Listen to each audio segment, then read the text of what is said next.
ಹಾರ್ದಿಕ ಶುಭಾಶಯಗಳು. ಹಿಂದ್ಗಡೆ ವಿದ್ಯಾರ್ಥಿಗಳು ಒಂದು 5 ನಿಮಿಷ ಸಮಾಧಾನವಾಗಿ ಕುತ್ಕೋಬೇಕು. ಪ್ರೀತಿಯ ವಿದ್ಯಾರ್ಥಿಗಳೇ, ಇವತ್ತೆಲ್ಲ ಬಹಳ ಖುಷಿಯಿಂದ ಮಕ್ಕಳ ದಿನಾಚರಣೆಯನ್ನ ಇಡೀ ದೇಶಾದ್ಯಂತ ಆಚರಿಸಲಾಗ್ತಾ ಇದೆ. ನಮ್ಮ ಜಾನಪದರ ದೃಷ್ಟಿಯಲ್ಲಿ ಮಕ್ಕಳನ್ನ ಕುರಿತು ಬಹಳ ಅದ್ಭುತವಾಗಿರ್ತಕ್ಕಂಥ ಜನಪದ ಗೀತೆಗಳನ್ನು ನಾವು ಕಾಣ್ತೀವಿ. ಮಕ್ಕಳನ್ನ ದೇವರ ಸಮಾನ ಅಂತೇಳಿ ನಾವೆಲ್ಲರೂ ತಿಳ್ಕೊಂಡಿದ್ದೀವಿ. ಕೂಸು ಇದ್ದ ಮನೆಗೆ ಬೀಸಣಿಕೆ ಯಾತಾಕ, ಕೂಸು ಇದ್ದ ಮನೆಗೆ ಬೀಸಣಿಕೆ ಯಾತಾಕ, ಕೂಸು ಕಂದಯ್ಯ ಒಳವರಗ ಹಾಡಿದರ, ಕೂಸು ಕಂದಯ್ಯ ಒಳವರಗ ಹಾಡಿದರ, ಬೀಸಣಿಕೆ ಗಾಳಿ ಸುಳಿದ್ಯಾವ. ಅಂದ್ರೆ ಮಕ್ಕಳಿರ್ತಕ್ಕಂಥ ಮನೆನೇ ಚಂದ ಅಂತಕ್ಕಂಥ ಮಾತಿದೆ. ಹಿಂದೆಲ್ಲ ಒಂದು ಗಾದೆ ಇತ್ತು, ಮಕ್ಕಳಿರ್ಲವ್ವ ಮನೆ ತುಂಬ ಅಂತೇಳಿ. ಹಾಲ್ಬೇಡಿ ಅತ್ತಾನ ಕೋಲ್ಬೇಡಿ ಕುಣಿದಾನ, ಹಾಲ್ಬೇಡಿ ಅತ್ತಾನ ಕೋಲ್ಬೇಡಿ ಕುಣಿದಾನ, ಮೊಸರುಬೇಡಿ ಕೆಸರ ತೊಳೆದಾನ, ಮೊಸರುಬೇಡಿ ಕೆಸರ ತೊಳೆದಾನ, ನನಕಂದನ ಸೊಗಸಾದ ಕಾಲ್ಗೆಜ್ಜೆ ಕೆಸರ ಆಯಿತು ಅಂತೇಳಿ. ಅಂದ್ರೆ ಮಕ್ಕಳನ್ನ ಎಷ್ಟು ಪ್ರೀತಿ ಮಾಡ್ತಾ ಇದ್ರು ಹಿಂದಿನ ಜನ. ಅಂದ್ರೆ ಮಕ್ಕಳಲ್ಲಿ ದೈವ ಸ್ವರೂಪ ಇದೆ ಅಂತಕ್ಕಂಥ ಮಾತನ್ನು ನಾವು ಕಾಣ್ತೀವಿ. ಇವತ್ತು ಜವಾಹರ್ಲಾಲ್ ನೆಹರೂರವರ ಒಂದು ಹುಟ್ಟುಹಬ್ಬವನ್ನು ನಾವು ಪ್ರತಿ ವರ್ಷ ನವೆಂಬರ್ 14 ಮಕ್ಕಳ ದಿನಾಚರಣೆ ಅಂತ ಆಚರಿಸ್ತೀವಿ. ಮಕ್ಕಳು ಭಾಷಣದಲ್ಲಿ ಹೇಳಿದ್ರು 1951ರಿಂದ ಪ್ರಾರಂಭ ಆಯ್ತಿದ್ದು. VN ಕುಲಕರ್ಣಿ ಎಂಬತಕ್ಕಂಥ ಒತ್ತಾಸೆ ಮೇರೆಗೆ ಜವಾಹರ್ಲಾಲ್ ನೆಹರೂರವರು ತಮ್ಮ ಹುಟ್ಟುಹಬ್ಬವನ್ನ ಮಕ್ಕಳ ದಿನಾಚರಣೆಯನ್ನಾಗಿ ಆಚರಿಸ್ರಿ ಅಂತೇಳಿ ನಾವು ನೀವೆಲ್ಲರೂ ಎಷ್ಟು ಖುಷಿಯಿಂದ ನಾವೆಲ್ಲ ಆಚರಣೆಯನ್ನು ಮಾಡ್ತಾ ಇದ್ದೀವಿ. ಆದರೆ ನಾವು ಯೋಚನೆ ಮಾಡಬೇಕಾಗಿರ್ತಕ್ಕಂಥದ್ದು, ಈ ಬಾಲ್ಯವನ್ನ ಕಳೆಯೋದಕ್ಕಾಗದೇ ಇರತಕ್ಕಂಥ ಕೋಟ್ಯಾಂತರ ಮಕ್ಕಳು ನಿಮ್ಮ ಸುತ್ತಮುತ್ತಲಿದ್ದಾರೆ. ನೀವೆಲ್ಲ ಸ್ಕೂಲಿಗೆ ಬರ್ತಾ ಇದ್ದೀರಾ, ಶಾಲೆಯಲ್ಲಿ ವಿದ್ಯಾಭ್ಯಾಸವನ್ನು ಮಾಡ್ತಾ ಇದ್ದೀರಾ. ಈ ಶಿಕ್ಷಣದಿಂದ ವಂಚಿತರಾಗಿರ್ತಕ್ಕಂಥ ಕೋಟ್ಯಾಂತರ ಮಕ್ಕಳಿದ್ದಾರೆ. ನಿಮ್ಮ ಸುತ್ತಮುತ್ತಲಲ್ಲೇ ಇದ್ದಾರೆ, ನಮ್ಮೂರಲ್ಲೇ ಇದ್ದಾರೆ. ಅವರು ನೀವು ಅನುಭವಿಸ್ತಾ ಇರತಕ್ಕಂಥ ಈ ಬಾಲ್ಯವನ್ನ ಅನುಭವಿಸ್ತಾ ಇಲ್ಲ.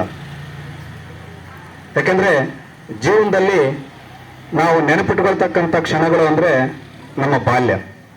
ನೋಡ್ರಿ, ನಾವು ಕೂಡ ಈ ವೇದಿಕೆ ಮೇಲೆ ಇರ್ತಕ್ಕಂಥವ್ರಿರ್ಬೋದು, ನಿಮ್ಮ ಪೋಷಕರಿರ್ಬೋದು, ಎಲ್ಲರೂ ಹೇಳ್ತಿರ್ತಾರೆ, ನಾವು ಸಣ್ಣವರಿದ್ದಾಗ ಆ ರೀತಿ ಮಾಡ್ತಾ ಇದ್ವಿ, ಈ ರೀತಿ ಸೌಕರ್ಯಗಳಿದ್ವು, ನಾವು ನಮ್ಮ ಬಾಲ್ಯವನ್ನು ಆ ರೀತಿ ಕಳೀತಾ ಇದ್ವಿ, ಗುರು ಹಿರಿಯರಿಗೆ ಎಷ್ಟು ಗೌರವವನ್ನು ಕೊಡ್ತಾ ಇದ್ವಿ, ಭಯ ಎಷ್ಟಿತ್ತು, ಭಯ ಭಕ್ತಿ ಪ್ರೀತಿ ವಿಶ್ವಾಸ, ಒಂದು ಹಬ್ಬ ಹರಿದಿನಗಳ ಆಚರಣೆಯನ್ನು ಯಾವ ರೀತಿ ಕಳೀತಾ ಇದ್ವಿ. ಹಿಂದೆ ಬಡತನ ಇರ್ಬೋದು, ಆದ್ರೆ ಆ ಬಡತನದಲ್ಲೂ ಮಿಗಿಲಾಗಿರ್ತಕ್ಕಂಥ ಸುಖವನ್ನು ನಾವೆಲ್ಲರೂ ಅನುಭವಿಸಿದ್ದೀವಿ. ನಮ್ಮ ಉದ್ದೇಶ ನೀವು ಕೂಡ ನಿಮ್ಮ ಬಾಲ್ಯವನ್ನ ಅಚ್ಚುಕಟ್ಟಾಗಿ ಅನುಭವಿಸ್ಲಿ ಅಂತಕ್ಕಂಥದ್ದು. ಇಲ್ಲಿ ಶಿಕ್ಷಣವನ್ನ ಪಡೆಯೋದ್ರ ಜೊತೆಗೆ ನೀವು ನಿಮ್ಮ ಬಾಲ್ಯವನ್ನ ಸವಿಬೇಕು. ಬಾಲ್ಯ ಸವಿಬೇಕು ಅಂತಂದ್ರೆ ಅದು ಮನೆಯಿಂದನೇ ಸಂಸ್ಕಾರದ ಮುಖಾಂತರ ಪ್ರಾರಂಭ ಆಗುತ್ತೆ. ಮೊದಲು ನಿಮ್ಮ ತಂದೆ ತಾಯಿಗಳಿಗೆ ಗೌರವವನ್ನು ಕೊಡ್ರಿ. ನಿಮ್ಮನ್ನ ಹೆತ್ತು ಒತ್ತು ಬೆಳೆಸಿರ್ತಕ್ಕಂಥ ಅವರೇ ನಿಮ್ಮ ನಿಜವಾಗಿರ್ತಕ್ಕಂಥ ದೇವರುಗಳು. ಅದಾದ್ಮೇಲೆ ನೀವು ಶಾಲೆ ಕಾಲೇಜುಗಳು ಅಂತ ಬಿಡ್ತೀರಾ. ಇಲ್ಲಿಯೂ ಕೂಡ ನಾವು ನಿಮ್ಮನ್ನ ಸ್ವಂತ ಮಕ್ಕಳ ರೀತಿನೇ ನೋಡಿ ನಿಮಗೆ ಬೇಕಾಗಿರ್ತಕ್ಕಂಥ ಭವಿಷ್ಯದ ಜೀವನಕ್ಕೆ ಬೇಕಾಗಿರ್ತಕ್ಕಂಥ ಶಿಕ್ಷಣವನ್ನ ನಾವೆಲ್ಲರೂ ನಿಮಗೆ ಕೊಲಿಸೋದಕ್ಕೆ ಶತಪ್ರಯತ್ನವನ್ನು ಮಾಡ್ತಾ ಇದ್ದೀವಿ. ಇಲ್ಲಿ ಆಟೋಟಗಳಿಂದ ಹಿಡಿದು ನಿಮ್ಮ ಸಾಹಿತ್ಯ, ಸಂಗೀತ, ಕಲೆ, ಚಿತ್ರಕಲೆ, ಭಾಷಣ, ಚರ್ಚಾ ಸ್ಪರ್ಧೆ, ರಸಪ್ರಶ್ನೆ, ಅನೇಕ ಅವಕಾಶಗಳನ್ನ ನಾವು ನಿಮಗೆ ತೆರೆದಿಟ್ಟಿರ್ತೇವೆ. ಯಾರು ಸಿಗ್ತಕ್ಕಂಥ ಅವಕಾಶಗಳನ್ನ ಎರಡೂ ಕೈಯಿಂದ ಬಾಚ್ಕೊಳ್ತಾರೋ ಅವರ ಜೀವನ ಅದ್ಭುತವಾಗಿರುತ್ತೆ. ನಿಮಗೆ ಬೇಕಾದಷ್ಟು ಅವಕಾಶಗಳು ದೊರೀತವೆ. ಬರೀ ಅಂಕಗಳಿಕೆ ಒಂದೇ ನಿರ್ಧಾರ ಅಲ್ಲ. ಇಲ್ಲಿ ಅಂಕದಲ್ಲಿ ವಿಫಲ ಆಗಿರ್ತಕ್ಕಂಥ ಜೀವನದಲ್ಲಿ ಸಫಲರಾಗಿರ್ತಕ್ಕಂಥ ಬೇಕಾದಷ್ಟು ಉದಾಹರಣೆಗಳಿದಾವೆ. ನಾವೆಲ್ಲ ಇಲ್ಲಿ ಕುಂತಿರ್ತಕ್ಕಂಥವ್ರು ಏನೆಲ್ಲ ರ್ಯಾಂಕ್ ಸ್ಟೂಡೆಂಟ್ಗಳೇನಲ್ಲ. ನಾವೆಲ್ಲ ನಿಮ್ಮ ವಯಸ್ಸಲ್ಲಿದ್ದಾಗ ಫಸ್ಟ್ ಕ್ಲಾಸ್ ಸೆಕೆಂಡ್ ಕ್ಲಾಸ್ ಸ್ಟೂಡೆಂಟ್ಗಳೇ ಇದ್ದದ್ದು. ಆದ್ರೆ ಜೀವನ ಅನ್ನೋದು ಬಹಳ ದೊಡ್ಡದು. ಶಾಲೆಯಲ್ಲಿ ಕಲಿತಕ್ಕಂಥದ್ದು ಕೇವಲ ಕಾಲು ಭಾಗವನ್ನು ಕಲಿತೀರ. ಓದು ಒಕ್ಕಾಲು, ಬುದ್ಧಿ ಮುಕ್ಕಾಲು ಅಂತ ಹೇಳ್ತೀವಿ ನಾವು. ಓದೋದು ಕಾಲು ಭಾಗ, ಆದ್ರೆ ನಮ್ಮ ಬುದ್ಧಿ ಶಕ್ತಿ ಮುಕ್ಕಾಲು ಭಾಗ ಇರುತ್ತೆ. ಈ ವಯಸ್ಸಿನಲ್ಲಿ ನೀವು ನಿಮ್ಮ ಬುದ್ಧಿಯನ್ನ ಬೇರೆ ಕಡೆಗೆ ಹರಿಬಿಡ್ದೇನೆ ವಿದ್ಯಾಭ್ಯಾಸದ ಕಡೆಗೆ, ವಿಧೇಯತೆಗಳ ಬಗ್ಗೆ, ಶಿಕ್ಷಣದ ಬಗ್ಗೆ ನೀವು ಕೊಟ್ಟಿದ್ದೇ ಆದ್ರೆ ನಿಮ್ಮ ಜೀವನನೂ ಕೂಡ ತುಂಬಾ ಸೊಗಸಾಗಿರುತ್ತೆ. ಇಲ್ಲ ಅಂದ್ರೆ ನೀವು ಮುಂದೆ ಪಶ್ಚಾತ್ತಾಪ ಪಡಬೇಕಾಗಿರ್ತಕ್ಕಂಥ ದಿನಗಳು ಬರ್ತವೆ. ಮಕ್ಕಳು ಆ ಒಂದು ಎಲ್ಲಾ ಸೌಲಭ್ಯವನ್ನ ಅನುಭವಿಸಬೇಕು ಅಂತಂದ್ರೆ ಸರ್ಕಾರ ಅನೇಕ ಯೋಜನೆಗಳನ್ನು ಜಾರಿ ತಂದಿದೆ. ನಿಮಗೆಲ್ಲ ಉಚಿತವಾಗಿರ್ತಕ್ಕಂಥ ವಿದ್ಯಾಭ್ಯಾಸ ಕೊಡ್ತಾ ಇದ್ದೀವಿ, ಉಚಿತವಾದ ಪಠ್ಯಪುಸ್ತಕ ಇದೆ, ಶೂ ವಿತರಣೆ ಇದೆ, ಅಕ್ಷರ ದಾಸೋಹ ಇದೆ. ಇತ್ತೀಚೆಗೆ ಪೌಷ್ಟಿಕ ಆಹಾರವನ್ನು ಕೊಡೋದಕ್ಕೆ ಅಂತೇಳಿ ರಾಗಿ ಮಾಲ್ಟು ಮತ್ತು ಹಾಲನ್ನು ವಿತರಣೆ ಮಾಡ್ತಾ ಇದ್ದೀವಿ, ಮೊಟ್ಟೆ ಮತ್ತು ಬಾಳೆಹಣ್ಣು ವಿತರಣೆ ನಡೀತಾ ಇದೆ. ಇವೆಲ್ಲ ಮಾಡ್ತಾ ಇರೋದು ನಿಮ್ಮ ಶ್ರೇಯೋಭಿವೃದ್ಧಿಗಾಗಿ. ಇದು ಯಾವ ಸಾರ್ಥಕ ಆಗುತ್ತೆ ಅಂದ್ರೆ, ನೀವು ಈ ಎಲ್ಲಾ ಸೌಲಭ್ಯಗಳನ್ನು ಬಳಸಿಕೊಂಡು ಒಳ್ಳೆಯ ಶಿಕ್ಷಣವನ್ನ ಪಡೆದು ಸತ್ಪ್ರಜೆಗಳಾಗಿ ಸಮಾಜಕ್ಕೆ ಒಳ್ಳೆಯ ಕೊಡುಗೆಯನ್ನು ಕೊಡ್ತಕ್ಕಂಥ ವಿದ್ಯಾರ್ಥಿಗಳಾದಾಗ ಮಾತ್ರ ನಮ್ಮ ಶ್ರಮ, ನಿಮ್ಮ ಪೋಷಕರ ಶ್ರಮ, ಸರ್ಕಾರ ಮಾಡ್ತಾ ಇರ್ತಕ್ಕಂಥ ಸರ್ಕಾರ ಶ್ರಮ ಮತ್ತು ಸರ್ಕಾರ ಖರ್ಚು ಮಾಡಿರ್ತಕ್ಕಂಥ ಹಣ ಎಲ್ಲದೂ ಕೂಡ ಅದು ಸಾರ್ಥಕ ಆಗೋದು ನಿಮ್ಮ ಜೀವನ ಶೈಲಿಯನ್ನ ನೀವು ಯಾವ ರೀತಿ ರೂಢಿಸ್ಕೊಳ್ತೀರಿ ಅನ್ನೋದ್ರ ಆಧಾರದ ಮೇಲೆ ನಿರ್ಧಾರ ಮಾಡ್ರಿ. ಸುಮ್ಮನೆ ಕೊಡ್ತಾ ಇಲ್ಲ ಇವೆಲ್ಲವುಗಳನ್ನು. ಇದಕ್ಕೆ ಸಾರ್ಥಕತೆ ಬರಬೇಕು ಅಂದ್ರೆ ನೀವೊಬ್ಬ ಒಳ್ಳೆಯ ಪ್ರಜೆಯಾಗಿ ಬದುಕುವಂತ ವ್ಯಕ್ತಿಗಳಾಗಬೇಕು. RTE ಅಂತಕ್ಕಂಥ ಒಂದು ಕಾಯ್ದೆಯನ್ನು ಜಾರಿಗೆ ತಂದಿದೆ ಭಾರತ ಸರ್ಕಾರ 2009ನೇ ಇಸ್ವಿಯಲ್ಲಿ. Right to education, RTE, right to education, ಶಿಕ್ಷಣ ಕಾಯ್ದೆ, ಶಿಕ್ಷಣ ಹಕ್ಕು ಕಾಯ್ದೆ ಅಂತೇಳಿ 6 ರಿಂದ 14 ವರ್ಷ ವಯಸ್ಸಿನ ಎಲ್ಲಾ ಮಕ್ಕಳಿಗೆ ಉಚಿತ ಮತ್ತು ಕಡ್ಡಾಯ ಶಿಕ್ಷಣವನ್ನ ಕೊಡ್ತಾ ಇದೆ. ಈಗ 14 ವರ್ಷ ಅನ್ನೋದನ್ನ 18 ವರ್ಷಕ್ಕೆ ಮಾಡ್ತಾ ಇದ್ದಾರೆ, ವಿಸ್ತರಣೆ ಆಗ್ತಾ ಇದೆ. ಯಾಕೆ ಅಂತಂದ್ರೆ ಇಂದಿನ ಮಕ್ಕಳೇ ಮುಂದಿನ ಪ್ರಜೆಗಳು, ಭಾರತದ ಭವಿಷ್ಯದ ಭದ್ರವಾದ ಬುನಾದಿ ಬೀಳೋದೆ ಈ ಹಂತದಲ್ಲಿ. ವಿದ್ಯಾರ್ಥಿಗಳಿಂದ ನಾವು ಏನನ್ನು ಬೇಕಾದರೂ ಕೂಡ ಬದಲಾವಣೆಯನ್ನ ಸಾಧಿಸೋದಕ್ಕೆ ಸಾಧ್ಯ ಇದೆ ಅಂತೇಳಿ RTE ಕೊಡ್ತಾ ಇದೆ. ಇದರಲ್ಲಿ ಬಾಲಾಪರಾಧಿಗಳಿಗೆ ಮೀಸಲಾತಿ ಇದೆ, ಜೀತಕ್ಕಿರ್ತಕ್ಕಂಥ ಕಾರ್ಮಿಕರು, ಬಾಲ ಕಾರ್ಮಿಕರು ಅಂತ ಕರಿತೀವಿ, ಬಾಲ ಕಾರ್ಮಿಕರಿಗೆ ಮೀಸಲಾತಿ ಇದೆ. ಆರ್ಥಿಕವಾಗಿ ಬಹಳಷ್ಟು ಹಿಂದುಳಿದಿರ್ತಕ್ಕಂಥ ಸ್ಲಮ್ ಏರಿಯಾಗಳಲ್ಲಿ ವಾಸ ಮಾಡ್ತಕ್ಕಂಥ ವಿದ್ಯಾರ್ಥಿಗಳಿಗೆ ನಾವು ಮೀಸಲಾತಿಯನ್ನು ಕೊಟ್ಟು RTE ಪ್ರಕಾರ ಖಾಸಗಿ ಶಿಕ್ಷಣ ಸಂಸ್ಥೆಗಳು ಕೂಡ 25% ಸೀಟುಗಳನ್ನ ಇಂಥ ವಿದ್ಯಾರ್ಥಿಗಳಿಗಾಗಿನೇ ಮೀಸಲಿಡಬೇಕು. ಇನ್ನು 75% ಅವರು ಡೊನೇಷನ್ ತಗೊಂಡು ದುಡ್ಡು ತಗೊಂಡು ವಿದ್ಯಾರ್ಥಿಗಳಿಗೆ ಅಡ್ಮಿಷನ್ ಕೊಡ್ತಾರೆ. ಇನ್ನು 25% ಇಂಥ ಆರ್ಥಿಕವಾಗಿ ಹಿಂದುಳಿದಿರ್ತಕ್ಕಂತಹ ಅವಕಾಶ ವಂಚಿತರಾಗಿರ್ತಕ್ಕಂಥ ವಿದ್ಯಾರ್ಥಿಗಳಿಗೆ ಕೊಡಬೇಕು ಅನ್ನೋದು ಸರ್ಕಾರದ ಉದ್ದೇಶ. ಅದನ್ನ ಬಳಕೆ ಮಾಡ್ಕೊಳ್ಳಿ. ಇನ್ನು ಬಾಲ ಕಾರ್ಮಿಕ ಪದ್ಧತಿ ಅಂತ ಇದೆ. 10ನೇ ತರಗತಿ ವಿದ್ಯಾರ್ಥಿಗಳಿಗೆ ಇದೆಲ್ಲ ಪಾಠಗಳು ಬರ್ತವೆ. ಆ ಪಾಠ ಇನ್ನೂ ಮಾಡಿಲ್ಲ, ಮಾಡುವಾಗ ಹೇಳ್ತೀವಿ. 6 ರಿಂದ 14 ವರ್ಷ ಅಂದ್ರೆ 14 ವರ್ಷ ವಯಸ್ಸಿನ ಒಳಗಿನ ಮಕ್ಕಳು ಆರ್ಥಿಕ ಸಂಪಾದನೆಗಾಗಿ ಏನಾದರೂ ದುಡಿಮೆಯಲ್ಲಿ ತೊಡಗಿದ್ರೆ ಅವರನ್ನ ಬಾಲ ಕಾರ್ಮಿಕರು ಅಂತ ಕರಿತೀವಿ ನಾವು, ಚೈಲ್ಡ್ ಲೇಬರ್ ಅಂತೇಳಿ. ಇದು ಕೂಡ ಕಾನೂನು ಪ್ರಕಾರ ಅಪರಾಧ. ಯಾಕಂದ್ರೆ ಕಲಿಯುವ ವಯಸ್ಸಿನಲ್ಲಿ ದುಡಿಮೆಗೆ ಹಚ್ಚಬಾರ್ದು. ಯಾಕಂದ್ರೆ ಮಕ್ಕಳ ಬಾಲ್ಯವನ್ನ, ಮಕ್ಕಳ ಹಕ್ಕನ್ನ ಕಿತ್ಕೊಂಡಂಗಾಗತ್ತೆ. ನಿಮಗೆಲ್ರಿಗೂ ನಿಮ್ಮದೇ ಆಗಿರ್ತಕ್ಕಂಥ ಹಕ್ಕುಗಳಿದಾವೆ. ಮಕ್ಕಳ ಹಕ್ಕುಗಳ ಒಡಂಬಡಿಕೆಗೆ ಭಾರತ ಸರ್ಕಾರ 1989ನೇ ಇಸ್ವಿಯಲ್ಲಿನೇ ಸಹಿ ಹಾಕಿದೆ. ನೀವೆಲ್ಲರೂ ನಿಮ್ಮ ಹಕ್ಕುಗಳನ್ನ ಪಡಿಬಹುದು. ಆ ಹಕ್ಕುಗಳನ್ನ ನೀವು ಯಾವಾಗ ಪರಿಪೂರ್ಣವಾಗಿ ಅನುಭವಿಸ್ತೀರಿ ಅಂದ್ರೆ ಶಾಲಾ ಕಾಲೇಜುಗಳಲ್ಲಿ ವಿದ್ಯಾಭ್ಯಾಸವನ್ನ ಮಾಡಿದಾಗ. ಹಾಗಾಗಿನೇ 18 ವರ್ಷಗಳವರೆಗೆ ನೀವು ಕಡ್ಡಾಯವಾಗಿ ಶಿಕ್ಷಣವನ್ನು ಪಡೆದಿದ್ದೇವೆ, ಗಂಡು ಮಕ್ಕಳು ಮತ್ತು ಹೆಣ್ಮಕ್ಳು, ವಿಶೇಷವಾಗಿ ಹೆಣ್ಣು ಮಕ್ಕಳು. ಯಾಕೆ ಹೇಳ್ತಾರೆ, ಇನ್ನೊಂದು ಸಮಸ್ಯೆ ಬರುತ್ತೆ ಇಲ್ಲಿ, ಬಾಲ್ಯ ವಿವಾಹ ಅಂತ ಒಂದು ಬರುತ್ತೆ, ಚೈಲ್ಡ್ ಮ್ಯಾರೇಜ್ ಅಂತೇಳಿ. ಇದನ್ನ ನೀವೆಲ್ಲ ನಿಮ್ಮ ಹಳ್ಳಿಗಳಲ್ಲಿ, ನಿಮ್ಮ ಅಕ್ಕಪಕ್ಕದ ಊರುಗಳಲ್ಲಿ ನೋಡಿರ್ತೀರಿ. 18 ವರ್ಷದ ಒಳಗಿನ ಹೆಣ್ಮಕ್ಳು ಮತ್ತು 21 ವರ್ಷದ ಒಳಗಿನ ಗಂಡು ಮಕ್ಕಳು ವಿವಾಹವಾಗುವುದು ಕಾನೂನು ಪ್ರಕಾರ ಅಪರಾಧ. ಈ ಇಬ್ಬರಲ್ಲಿ ಯಾರಿಗಾದ್ರೂ ಒಬ್ಬರಿಗೆ ಕನಿಷ್ಠ ವಯಸ್ಸಾಗಿಲ್ಲ ಅಂದ್ರೂ ಕೂಡ ಅದು ಕಾನೂನು ಪ್ರಕಾರ ಅಪರಾಧ. ಯಾಕೆ ಈ ವಯಸ್ಸನ್ನು ನಿಗದಿ ಮಾಡಿದ್ದಾರೆ ಅಂದ್ರೆ, ಹೆಣ್ಣು ಮಕ್ಕಳಿಗೆ 18 ವರ್ಷ ಆದ್ರೆ 18 ವರ್ಷದವರೆಗೂ ಅವರು ಶಿಕ್ಷಣವನ್ನು ಪಡೆದ್ರೆ, ಎಜುಕೇಶನ್ ಅನ್ನು ಪಡೆದಿರ್ತಕ್ಕಂಥ ವಿದ್ಯಾರ್ಥಿನಿಯರು ಯಾವತ್ತೂ ಕೂಡ ಬಾಲ್ಯ ವಿವಾಹಕ್ಕೆ ಒಳಗಾಗಲ್ಲ. ಅದರಿಂದ ಆಗ್ತಕ್ಕಂಥ ದುಷ್ಪರಿಣಾಮಗಳು ಏನು ಅಂತೇಳಿ ಅವ್ರಿಗೆ ಗೊತ್ತಿರುತ್ತೆ. ಅದನ್ನು ಪಾಠದಲ್ಲಿ ಹೇಳಿರ್ತೀವಿ ನಾವು. ಹಾಗಾಗಿ ನೀವು ಶಿಕ್ಷಣವನ್ನು ಪಡಿಬೇಕು, ವಿಶೇಷವಾಗಿ ಹೆಣ್ಮಕ್ಳು ಶಿಕ್ಷಣವನ್ನು ಪಡಿಬೇಕು. ಹೆಣ್ಣೊಂದು ಕಲಿತರೆ ಶಾಲೆಯೊಂದು ತೆರೆದಂತೆ ಅಂತಕ್ಕಂಥ ಮಾತಿದೆ. ಒಂದು ಹೆಣ್ಣು ಏನಾದ್ರೂ ಸುಶಿಕ್ಷಿತಳಾಗಿ ಜಾಗೃತಳಾದ್ರೆ ಆ ಇಡೀ ಮನೆತನವನ್ನೇ ಅವಳು ಮೇಲ್ಮಟ್ಟಕ್ಕೆ ತಗೊಂಡು ಹೋಗ್ತಾಳೆ. ಹಾಗಾಗಿ ಶಾಲೆಯನ್ನು ಬಿಡಬೇಡ್ರಿ, ಶಾಲೆಯಲ್ಲಿ ಬನ್ರಿ. ಶಾಲೆಯಲ್ಲಿ ಇದ್ದಷ್ಟು ನಿಮಗೆ ಸೆಕ್ಯೂರಿಟಿ ನೆಲ್ಲೂ ಇರಲ್ಲ, ಹೊರಗಡೆಗಿರಲ್ಲ. ಶಾಲೆಯಲ್ಲಿ ಮಗು ಕಲಿತಾ ಇದೆ, ವಿದ್ಯಾಭ್ಯಾಸ ಕಲಿತಾ ಅಂದ್ರೆ ವೈವಿಧ್ಯಮಯವಾಗಿರ್ತಕ್ಕಂಥ ವಿಷಯಗಳನ್ನ ಕಲಿತಾ ಇರ್ತೀರಿ. 6 ವಿಷಯಗಳನ್ನ ಕಲಿತಾ ಇರ್ತಾರೆ. ಅವ್ರ ಜೊತೆಗೆ ಪ್ರಾಪಂಚಿಕವಾಗಿರ್ತಕ್ಕಂಥ ಜಗತ್ತಿನಲ್ಲಿ ಏನು ಆಗು ಹೋಗುಗಳು ನಡೀತಾ ಇದಾವೆ ಅನ್ನೋದನ್ನ ತಿಳುವಳಿಕೆ ಬರ್ತಾ ಇದೆ. ನಿಮಗೆ ನಿಮ್ಮ ಜೀವನವನ್ನ ರೂಪಿಸ್ಕೊಳ್ಳೋದಕ್ಕೆ ಎಂತ ಶಿಕ್ಷಣ ಬೇಕೋ ಅದೆಲ್ಲ ಸಿಗ್ತಾ ಇದೆ. ಹೆಣ್ಮಕ್ಳು 18 ವರ್ಷದ ಒಳಗಡೆ ಏನಾದ್ರೂ ವಿವಾಹ ಆದ್ರೆ ಅದರಲ್ಲಿ ಅತಿ ಹೆಚ್ಚು ಆರೋಗ್ಯ ಸಮಸ್ಯೆ ಉಂಟಾಗೋದು ಹೆಣ್ಮಕ್ಳಿಗೆ. ವೈಜ್ಞಾನಿಕ ಸಂಶೋಧನೆಗಳ ಪ್ರಕಾರ ವಿವಾಹವಾದ ಮೇಲೆ ಏನಾದ್ರು ಸಂತಾನೋತ್ಪತ್ತಿ ಕ್ರಿಯೆ ನಡೀತಕ್ಕಂಥ ವೇಳೆಯಲ್ಲಿ ಹೆಣ್ಣಿಗೆ ಗರ್ಭಕೋಶ ಚೀಲ ಬೆಳಿಬೇಕು ಅಂತಂದ್ರೆ ಕನಿಷ್ಠ 18 ವರ್ಷ ನೀರಿರಬೇಕು. 18 ವರ್ಷದ ಒಳಗಡೆ ಏನಾದ್ರೂ ವಿವಾಹ ಆದ್ರೆ ಆ ಗರ್ಭಕೋಶ ಬೆಳೆದನೆ ಮಗು ಭ್ರೂಣದಲ್ಲೇ ಸಾಯ್ತಕ್ಕಂಥ ಸಾಧ್ಯತೆಗಳಿರ್ತವೆ ಮತ್ತು ಹೆರಿಗೆಯ ಸಮಯದಲ್ಲಿ ತಾಯಿ ಸಾಯ್ತಕ್ಕಂಥ ಸಂದರ್ಭ ಇರುತ್ತೆ.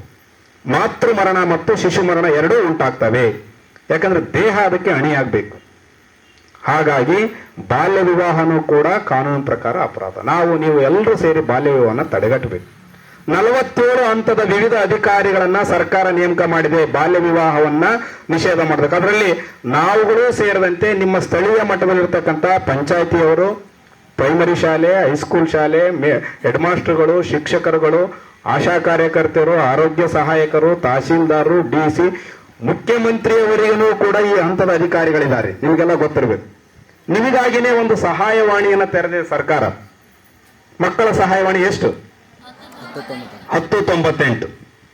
ನಿಮಗೇನಾದ್ರೂ ಸಮಸ್ಯೆಗಳಾದರೆ, ತೊಂದರೆಗಳಾದ್ರೆ, ಯಾರಿಂದನಾದ್ರೂ ನಿಮಗೆ ಶೋಷಣೆ ಆಗ್ತಾ ಇದ್ರೆ, ದೌರ್ಜನ್ಯ ಆಗ್ತಾ ಇದ್ರೆ, ಅಥವಾ ನಿಮ್ಮ ಮಕ್ಕಳ ಹಕ್ಕುಗಳನ್ನು ಯಾರಾದ್ರೂ ಹತ್ತಿಕ್ಕುವಂತ ಪ್ರಯತ್ನವನ್ನು ಮಾಡ್ತಾ ಇದ್ರೆ ನೀವು ನಿರ್ಭಯವಾಗಿ 1098ಕ್ಕೆ ಕರೆ ಮಾಡಿ ನಿಮ್ಮ ಹಕ್ಕುಗಳನ್ನ ನೀವು ರಕ್ಷಣೆ ಮಾಡ್ಕೋಬಹುದು.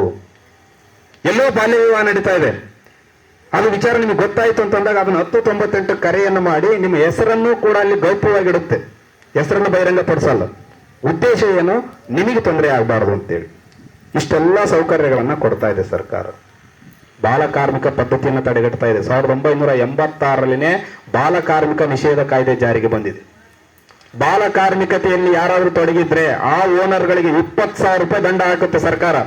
ಆ 20,000 ರೂಪಾಯಿಯನ್ನ ಬಾಲ ಕಾರ್ಮಿಕರ ಕಲ್ಯಾಣ ಮಂಡಳಿಗೆ ಕಟ್ಟಬೇಕು. ಅವರು ಪ್ರತಿಯೊಬ್ಬ ವ್ಯಕ್ತಿಗೆ, ಒಂದು ಹುಡುಗನಿಗೆ 20,000 ಅನ್ನೋ ರೀತಿ ಅವ್ರು ಎಷ್ಟು ಮಕ್ಕಳನ್ನ ಬಾಲ ಕಾರ್ಮಿಕತೆಗೆ ಇಟ್ಕೊಂಡಿರ್ತಾರೋ ಅಷ್ಟು ಹಣವನ್ನ ವಸೂಲಿ ಮಾಡಿ ಅದನ್ನ ಬಾಲ ಮಂದಿರಗಳನ್ನ ಸ್ಥಾಪನೆ ಮಾಡಿ ಅವ್ರಿಗೆ ಉಚಿತವಾಗಿರ್ತಕ್ಕಂಥ ಶಿಕ್ಷಣವನ್ನ, ಊಟ ವಸತಿಯನ್ನ ಕೊಡ್ತಕ್ಕಂಥ ವ್ಯವಸ್ಥೆಯನ್ನ ಮಾಡಿ. ಆಮೇಲೆ ಇತ್ತೀಚಿನ ದಿನಗಳಲ್ಲಿ ಇನ್ನೊಂದು ಬಹಳ ಪ್ರಮುಖವಾಗಿರ್ತಕ್ಕಂಥ ಕಾಯ್ದೆ ಬಂದಿದೆ. ಅದ್ರ ಅರಿವು ನಿಮಗೆಲ್ಲ ಇರಬೇಕು. ಫೋಕ್ಸೋ ಕಾಯ್ದೆ ಅಂತ ಇದೆ. ಇಲ್ಲಿ ಹೆಣ್ಣು ಮತ್ತು ಗಂಡು ಎರಡೂ ಕೂಡ ಮಕ್ಕಳ ಮೇಲಿನ ಲೈಂಗಿಕ ದೌರ್ಜನ್ಯಗಳನ್ನ ತಡೆಗಟ್ಟುವಂತಹ ಕಾಯ್ದೆ 2012ನೇ ಇಸ್ವಿಯಲ್ಲಿ ಜಾರಿಗೆ ಬಂದಿದೆ. 2012ನೇ ಇಸ್ವಿಯಲ್ಲಿ ನವದೆಹಲಿಯಲ್ಲಿ ಒಂದು ನಿರ್ಭಯ ಎಂಬತಕ್ಕಂಥ ಒಂದು ಹತ್ಯೆ ನಡೀತು. ನಿಮಗೆಲ್ಲ ಗೊತ್ತಿರ್ಬೇಕು. ಒಂದು ದೊಡ್ಡ ಪ್ರಕರಣ. ಚಲಿಸ್ತಾ ಇರ್ತಕ್ಕಂಥ ಬಸ್ಸಿನ ಮೇಲೆ ಒಬ್ಬ ಯುವತಿಯನ್ನ ಅತ್ಯಾಚಾರವನ್ನ ಮಾಡಿ ಆ ಯುವಕನನ್ನ ಕೊಲೆ ಮಾಡಿ ಅವಳನ್ನ ಬಹಳ ಬರ್ಬರವಾಗಿ ಕೊಲೆ ಮಾಡಿದ್ರು. ಇಡೀ ದೇಶನೇ ಬೆಚ್ಚಿ ಬಿತ್ತು. ಒಂದು ಹೆಣ್ಣಿಗೆ ಅಂತ ಒಂದು ಸ್ಥಿತಿ ಬಂತಲ್ಲ ಅಂತ, ಹೀನಾಯ ಸ್ಥಿತಿ. ಆಗ ಸರ್ಕಾರ ಇದನ್ನು ತಡೆಗಟ್ಟೋದಕ್ಕೆ ಏನಾದ್ರೂ ಒಂದು ಬಹಳ ಪ್ರಬಲವಾಗಿರ್ತಕ್ಕಂಥ ಕಾನೂನನ್ನು ತರಬೇಕು ಅಂತೇಳಿ 2012 ನವೆಂಬರ್ 14, ನೆನಪಿಟ್ಕೊಳ್ರಿ, ಇವತ್ತೇ ಮಕ್ಕಳ ದಿನಾಚರಣೆ ದಿನದಂದಿನೇ 2012 ನವೆಂಬರ್ 14ರಂದು ಫೋಕ್ಸೋ ಕಾಯ್ದೆಯನ್ನ ಜಾರಿಗೆ ತಂದಿದೆ. ಇದ್ರ ಪ್ರಕಾರವಾಗಿ ಯಾರೂ ಕೂಡ ಹಿಂಸೆ ಇರ್ಬೋದು, ದೌರ್ಜನ್ಯ ಇರ್ಬೋದು, ಲೈಂಗಿಕ ಶೋಷಣೆ ಇರ್ಬೋದು, ಇವೆಲ್ಲಗಳಿಂದ ಮುಕ್ತಿಯನ್ನ ಪಡೆಯೋದಕ್ಕೆ ಸಾಧ್ಯ ಇದೆ. ಕಾನೂನು ಬಹಳ ಕಠಿಣವಾಗಿದೆ. ಅದರಲ್ಲಿ ಬೇಕಾದ ರೀತಿಯಾಗಿರ್ತಕ್ಕಂಥ ಕಲಂಗಳಿದ್ದಾವೆ. ಇಷ್ಟೆಲ್ಲ ಅವೇರ್ನೆಸ್ ನಿಮಗೂ ಇರಬೇಕು, ಪೋಷಕರಿಗೂ ಇರಬೇಕು. ಮಕ್ಕಳಿಗೂ ಇಷ್ಟೆಲ್ಲ ಹಕ್ಕುಗಳಿದ್ದಾವೆ. ಮಕ್ಕಳ ಹಕ್ಕುಗಳ ಸಂರಕ್ಷಣೆ ಮಾಡುವಲ್ಲಿ ನೀವು ಎಲ್ಲರೂ ಕೈ ಜೋಡಿಸ್ಬೇಕು. ನಾವು ಒಬ್ಬರಿಂದನೇ ಏನು ಮಾಡೋಕ್ಕಾಗಲ್ಲ. ಒಂದು ಕೈಯಿಂದ ಯಾವತ್ತೂ ಚಪ್ಪಾಳೆಯನ್ನು ತಟ್ಟೋದಕ್ಕೆ ಸಾಧ್ಯ ಇಲ್ಲ. ಶಾಲೆಯ ಅಭಿವೃದ್ಧಿಯಲ್ಲಿ, ಸರ್ವತೋಮುಖವಾಗಿರ್ತಕ್ಕಂಥ ಅಭಿವೃದ್ಧಿಯಲ್ಲಿ ಶಿಕ್ಷಕರ ಪಾತ್ರ ಎಷ್ಟಿದೆಯೋ ಅಷ್ಟೇ ಪಾತ್ರ ಪೋಷಕರದಿರುತ್ತೆ. ಪೋಷಕರು ಮತ್ತು ಶಿಕ್ಷಕರು ಇಬ್ಬರೂ ಕೂಡಿಕೊಂಡು ಮಕ್ಕಳ ಏಳಿಗೆಗೋಸ್ಕರ, ಸರ್ವತೋಮುಖವಾಗಿರ್ತಕ್ಕಂಥ ಬೆಳವಣಿಗೆಗೋಸ್ಕರ ಶ್ರಮ ಪಟ್ಟಾಗ ಮಾತ್ರ ಸರ್ಕಾರದ ಎಲ್ಲಾ ಯೋಜನೆಗಳು ಯಶಸ್ವಿ ಆಗೋದಕ್ಕೆ ಸಾಧ್ಯ ಇದೆ. ಆಕ್ಚುಲಿ ನಮ್ಮ ನಿರೀಕ್ಷೆ ಇನ್ನೂ ಹೆಚ್ಚಿನ ಪೋಷಕರು ಸೇರ್ಬೇಕಾಗಿತ್ತು. ಇದು ಇಡೀ ರಾಜ್ಯಾದ್ಯಂತ ಇವತ್ತು ನಡೀತಾ ಇರತಕ್ಕಂಥ ಕಾರ್ಯಕ್ರಮ. ಬರೀ ನಮ್ಮ ಶಾಲೆಯಲ್ಲಿ ಅಂತಲ್ಲ, ನಮ್ಮ ರಾಜ್ಯದಲ್ಲಿರ್ತಕ್ಕಂಥ ಎಲ್ಲ ಶಾಲೆಗಳಲ್ಲಿ ಇವತ್ತು ಪೋಷಕರು ನಿಮ್ಮ ಮಕ್ಕಳನ್ನ ಹೋಗಿ ಅವ್ರ ಬಗ್ಗೆ ವಿಚಾರಣೆ ಮಾಡಿ, ಶಾಲೆಯಲ್ಲಿ ಏನ್ ಸಿಗ್ತಾ ಇದೆ, ಏನ್ ಸಿಗ್ತಾ ಇಲ್ಲ, ಏನ್ ಕೊರತೆಗಳಿದಾವೆ, ನನ್ನ ಮಗು ಏನ್ ಮಾಡ್ತಾ ಇದೆ, ನನ್ನ ಮಗುವಿಗೆ ಯಾವ ರೀತಿಯಾಗಿರ್ತಕ್ಕಂಥ ಸೌಲಭ್ಯಗಳು ದೊರೀತಾ ಇದಾವೆ, ಅವಳ ಶೈಕ್ಷಣಿಕ ಪ್ರಗತಿ ಹೇಗಿದೆ, ಒಂದು ಮುಖಾಮುಖಿ ಸಂದರ್ಶನ ನಡೀಲಿ ಅಂತ ಹೇಳ್ಬಿಟ್ಟು ಸರ್ಕಾರದ ಒಂದು ಯೋಜನೆ ಇದು. ಇದು ಒಂದು ದಿನಕ್ಕೆ ಮಾತ್ರ ಸೀಮಿತ ಆಗಬಾರ್ದು. ನಿಮ್ಮ ಮಕ್ಕಳು ಓದ್ತಾ ಇದಾರೆ ಅಂತಂದಾಗ ನೀವು ಕೂಡ ಇಲ್ಲಿ ಇದಕ್ಕೆ ಹಕ್ಕುದಾರರಿರ್ತೀರಾ, ಪಾಲುದಾರರಿರ್ತೀರಾ. ಶಾಲೆಗೆ ಬನ್ನಿ. ನೀವು ಬಂದ್ರಿ ಅಂದ್ರೆ ಮಕ್ಕಳಿಗೆ ಒಂದು ಭಯ ಇರುತ್ತೆ. ಓ, ನನ್ನ ತಂದೆ ತಾಯಿ ನನ್ನ ಬಗ್ಗೆ ಕೇರ್ ತಗೋತಾ ಇದ್ದಾರೆ, ಜಾಗೃತಿ ತಗೋತಾ ಇದ್ದಾರೆ, ನಾನು ಚೆನ್ನಾಗಿ ಓದ್ಬೇಕು ಅನ್ನೋ ಭಾವನೆ ಅವರಲ್ಲೂ ಬರುತ್ತೆ. ನೀವು ಬಂದು ಕೇಳದೆ ಹೋದ್ರೆ ಅಟ್ಲೀಸ್ಟ್ ಸುಮ್ಮನೆ ಬಂದು ಮುಖ ತೋರಿಸೋದ್ರೂ ಕೂಡ ಮಗು ಎಷ್ಟೋ ಒಂದು ಬದಲಾಗ್ತಕ್ಕಂಥ ಸಂದರ್ಭ ಇರುತ್ತೆ. SSLC ವಿದ್ಯಾರ್ಥಿಗಳಲ್ಲಿ ನಾನು ಕೇಳ್ಕೊಳ್ಳೋದು, ಇದು ಕೊನೆಯ ವರ್ಷ ಇದೆ, ನಿಮ್ಮ ಒಂದು ಫಲಿತಾಂಶ ಶಾಲೆಯ ಮತ್ತು ಊರಿನ ಫಲಿತಾಂಶ ಇರುತ್ತೆ. ಶಾಲೆ ಮತ್ತು ಊರು ಇವೆರಡೂ ಕೂಡ ನಮಗೆ ಯಾವಾಗಲೂ ಬಹಳ ಮುಖ್ಯ. ನಮ್ಮ ಊರಿನ ಹೆಸರನ್ನ ಹೇಳ್ತಾರೆ, ಯಾವ ಊರಿನ ಶಾಲೆ ಅದು ಅಂತೇಳಿ. ಪ್ರತಿಯೊಬ್ಬರು ಕೂಡ ಈ ವರ್ಷದ ಬ್ಯಾಚ್ ತುಂಬಾ ಚೆನ್ನಾಗಿದೆ, ಒಳ್ಳೆಯ ಅಂಕಗಳನ್ನು ಪಡಿಬಹುದು, ತಾಲೂಕಿಗೆ ಪ್ರಥಮ ಸ್ಥಾನವನ್ನು ಪಡಿತಕ್ಕಂಥ ವಿದ್ಯಾರ್ಥಿಗಳಿದ್ದೀರಾ. ಹಂಗಂತೇಳಿ ಉಳಿದವರೆಲ್ಲ ವೇಸ್ಟ್ ಅಂತ ಹೇಳ್ತಲ್ಲ, ಎಲ್ಲರೂ ಪಾಸ್ ಆಗ್ಬೇಕು. ನಮ್ಮ ಗುರಿ 100% ಕಡೆಗೆ ಇರಬೇಕು. ನಮ್ಮ ಶಾಲೆಯ ಫಲಿತಾಂಶ 100% ಬಂದಾಗ ಮಾತ್ರ ನಮ್ಮ ಶ್ರಮ ಸಾರ್ಥಕ ಆಗುತ್ತೆ. ನಾವೇನೇ ಮಾಡಿರ್ಬೋದು, ಅದಕ್ಕೋಸ್ಕರವಾಗಿ ಹಗಲು ರಾತ್ರಿ ನಮ್ಮ ಹೆಡ್ ಮಾಸ್ಟರ್ ಇರ್ಬೋದು, ನಾವಿರ್ಬೋದು, ಎಲ್ಲರೂ ಮಿಸ್ ಕಾಲ್ ಕೊಡೋದ್ರಿಂದ ಹಿಡಿದು ಮಗು ಓದ್ತಾ ಇದೆಯಲ್ಲೋ, ಅವ್ನು ಟೆಸ್ಟಲ್ಲಿ ಏನು ತಗೊಂಡಿದ್ದಾನೆ, ಇವೇ ಚರ್ಚೆಗಳಿರ್ತಾವೆ ನಮಗೆ. ಬೆಳಗ್ಗೆ ತಗೋತಕ್ಕಂಥ ಸ್ಪೆಷಲ್ ಕ್ಲಾಸ್ ಇರ್ಬೋದು, ಸಂಜೆ ಕ್ಲಾಸ್ಗಳಿರ್ಬೋದು, ರಜಾ ದಿನಗಳಲ್ಲಿ ಮಾಡ್ತಕ್ಕಂಥ ಪಾಠ ಬೋಧನೆಗಳಿರ್ಬೋದು, ಅವು ಏನೇ ಶ್ರಮಗಳಿದ್ರೂ ಕೂಡ ಅವೆಲ್ಲ ಸಾರ್ಥಕ ಆಗೋದು ನಿಮ್ಮ ಫಲಿತಾಂಶದಿಂದ. ನೀವು ಒಳ್ಳೆಯ ಫಲಿತಾಂಶವನ್ನು ಕೊಟ್ರಿ ಅಂದ್ರೆ ನಾವು ಇಷ್ಟು ಪಟ್ಟಿರ್ತಕ್ಕಂಥ ಎಲ್ಲ ಶ್ರಮ, ಎಲ್ಲ ನೋವು ಕೂಡ ಮರವಾಗ್ಬಿಡುತ್ತೆ, ನಿಮ್ಮ ಕೈಯಲ್ಲಿರುತ್ತೆ. ಹಾಗಾಗಿ ಜವಾಬ್ದಾರಿ ಅಂತ ತಗೊಳ್ರಿ, ಬೆಳಗ್ಗೆ ಎದ್ದು ಓದ್ರಿ. ನಾವು 24 ಗಂಟೆಗಳ ಟೈಮ್ ಟೇಬಲ್ ಅನ್ನು ಹಾಕಿಕೊಟ್ಟಿದ್ದೀವಿ, ಅದ್ರ ಪ್ರಕಾರನೇ ಓದ್ರಿ, ಎಲ್ಲ ಸಬ್ಜೆಕ್ಟ್ ಅನ್ನು ಓದ್ರಿ. ವಿಶೇಷವಾಗಿ ಟಫ್ ಇರ್ತಕ್ಕಂಥ 3 ಸಬ್ಜೆಕ್ಟ್ಗಳಿಗೆ ಹೆಚ್ಚಿನ ಗಮನ ಕೊಡ್ರಿ. ಗಣಿತ, ಇಂಗ್ಲಿಷು, ವಿಜ್ಞಾನ, ಇವು 3 ಸಬ್ಜೆಕ್ಟ್ಗಳಿಗೆ ಸ್ವಲ್ಪ ಹೆಚ್ಚಿನ ಆದ್ಯತೆಯನ್ನು ಕೊಡ್ರಿ. ಹಾಗಂತ ಉಳಿದವನ್ನು ಕಡೆಗಣಿಸಬೇಡ್ರಿ, ಅವುಗಳಿಗೂ ಅವಕಾಶ ಕೊಡ್ರಿ. ಆದರೆ ನಿಮ್ಮ ಹೆಚ್ಚಿನ ಶ್ರಮ ಅವುಗಳ ಮೇಲೆ ಇರಲಿ. ಯಾಕಂದ್ರೆ ಸ್ವಲ್ಪ ಟಫ್ ಸಬ್ಜೆಕ್ಟು, ಸ್ವಲ್ಪ ಅರ್ಥ ಆಗೋದು ಕಷ್ಟ ಅನ್ನೋ ಉದ್ದೇಶಕ್ಕೋಸ್ಕರ ಹೆಚ್ಚಿನ ಅವಧಿಯನ್ನು ಅವುಗಳಿಗೆ ಮೀಸಲಿಡ್ರಿ. ಇನ್ನುಳಿದಂತೆ ಬೇರೆ ಬೇರೆ ಚಟುವಟಿಕೆಗಳಲ್ಲಿ ಭಾಗವಹಿಸ್ರಿ. 8, 9ರವರೆಗೆ ಹೇಳ್ತಕ್ಕಂಥ ಕಿವಿ ಮಾತು ಅಂದ್ರೆ ಬರೀ ಓದಿನ ಕಡೆ ಮಾತ್ರ ಇರಬೇಡ್ರಿ, ಸಾಂಸ್ಕೃತಿಕ ಕಾರ್ಯಕ್ರಮಗಳಲ್ಲಿ ಇರಲಿ. ಒಂದು ಭಾಷಣ ಇರ್ಬೋದು, ಒಂದು ಚರ್ಚಾ ಸ್ಪರ್ಧೆ ಇರ್ಬೋದು, ಒಂದು ಆಟ ಇರ್ಬೋದು, ಆಟೋಟಗಳಲ್ಲಿ ಇರ್ಬೋದು. ಕ್ರೀಡಾ ಮಟ್ಟಕ್ಕೆಲ್ಲ ಹೋಗಿ ಬಂದ್ರೆ ಈ ಸಲ ನಮ್ಮ ಶಾಲೆ ವಿದ್ಯಾರ್ಥಿಗಳು ಜಿಲ್ಲಾ ಮಟ್ಟಕ್ಕೆ ಹೋಗಿ ಬಂದಿದ್ದಾರೆ. ಅದೆಲ್ಲ ಹೆಮ್ಮೆ ಪಡ್ತಕ್ಕಂಥ ವಿಚಾರ. ಯಾಕಂದ್ರೆ ಶಾಲೆಯ ಹೆಸರು ಜಿಲ್ಲೆಯಲ್ಲಿ, ರಾಜ್ಯದಲ್ಲಿ ಹೋಗುತ್ತೆ ಅಂತಂದ್ರೆ ಅದು ಒಂದು ಹೆಮ್ಮೆಯ ಒಂದು ಪ್ರತೀಕ. ಹಾಗಾಗಿ ಪ್ರಯತ್ನ ಪಡ್ರಿ, ಪ್ರಯತ್ನ ಪಡೆದೇನೆ ಯಾವುದು ಬರಲ್ಲ. ಸುಮ್ಮನಿದ್ರೆ ಬ್ರಹ್ಮನು ಏನು ಮಾಡೋಕ್ಕಾಗಲ್ಲ ಅಂತ. ನೀವು ಭಾಗವಹಿಸ್ಬೇಕು, ಕೇಳಬೇಕು. ಇಲ್ಲೆಲ್ಲ ನುರಿತವಾಗಿರ್ತಕ್ಕಂಥ ಶಿಕ್ಷಕರು ಒಂದೇ ಇದೆ. ನಿಮಗೇನು ತೊಂದರೆ ಇದೆಯೋ ಅಥವಾ ಏನು ಗೊತ್ತಾಗ್ತಲ್ಲೋ ಅದನ್ನ ಆದಷ್ಟು ಪಡ್ಕೊಳಕ್ ಪ್ರಯತ್ನ ಪಡ್ರಿ. ಕಬ್ಬನ್ನ ಹಿಂಡಿದಷ್ಟು ರಸ ಜಾಸ್ತಿ ಬರುತ್ತೆ. ನೀವು ಹಿಂಡಿದ್ರೆ ಹಂಗೆ ಬಿಟ್ರೆ ಅದು ಬೆಂಡಾರುತ್ತೆ, ಕಬ್ಬು ಬೆಂಡಾರ ಬಿಡುತ್ತೆ. ಶಿಕ್ಷಕರಲ್ಲಿ ಜ್ಞಾನ ಇರುತ್ತೆ, ಅದು ಸಾರ್ಥಕ ಆಗೋದು ನಿಮಗೆ ತಲುಪಿದಾಗ. ನಿಮಗೆ ತಲುಪಬೇಕು ಅಂದ್ರೆ ಕಲಿಯುವಂತ ಹಸುವು ನಿಮ್ಮಲ್ಲಿರ್ಬೇಕು.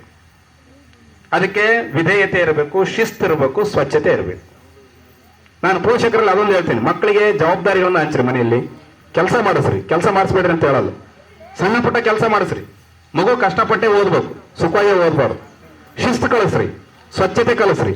ಅವ್ರವ್ರ ಕೆಲಸಗಳನ್ನ ಅವ್ರವ್ರು ಮಾಡ್ಕೊಳ್ತಕ್ಕಂಥ ರೀತಿಯಲ್ಲಿ ನೀವು ತಿಳುವಳಿಕೆ ಹೇಳ್ರಿ. ಮಾಡ್ಲಿ ಮನೆ ಕೆಲಸಗಳನ್ನ. ಮನೆ ಕೆಲಸ ಮಾಡಿದ್ರೆ ಅದರಲ್ಲಿ ಏನು ಅಪರಾಧ ಏನಲ್ಲ. ನಮ್ಮ ಮನೆ ಕೆಲಸಗಳನ್ನ ನಾವು ಮಾಡ್ಕೋಬೇಕು. ನಮ್ಮ ಕೆಲಸಗಳನ್ನ ನಾವು ಮಾಡ್ಕೊಳ್ಳೋದು ಯಾವುದೇ ರೀತಿ ನಾಚಿಕೆ ಇರಬಾರ್ದು. ಅವ್ರಿಗೂ ಕೂಡ ಜವಾಬ್ದಾರಿ ಬರಲಿ.